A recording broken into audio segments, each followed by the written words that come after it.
We believe that the governor has an obligation to keep his word. We believe that the state has an obligation to honor its contract, and that has not been happening. So we have brought with us today our collection notice. State employees have made great sacrifices, hundreds of millions of dollars in savings for the state that our members have given up so that to help the state through its fiscal crisis.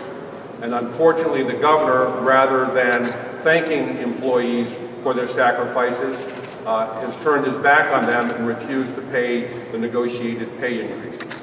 This has led to widespread demoralization among the state workforce, people who are working under the most trying of circumstances, overcrowded prisons, too few staff in virtually every agency, and the thanks that we get for all of that is for the governor to walk away from this contract. We believe that he has an obligation to do so. We are currently in negotiations with the state, and how can we possibly come to an agreement with the governor for a new contract when he has thus far not honored our existing contract? So we are going to go in the governor's office.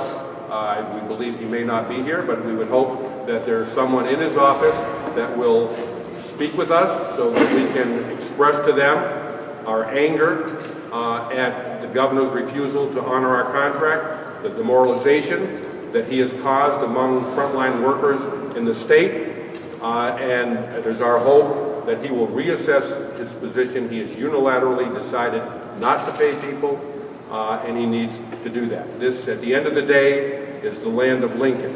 And if you look at Abraham Lincoln throughout his life, the example he set for being honorable, and also the recognition that he gave to labor, how important labor is. Labor comes before capital. This governor gave $300 million to Chicago Mercantile Exchange.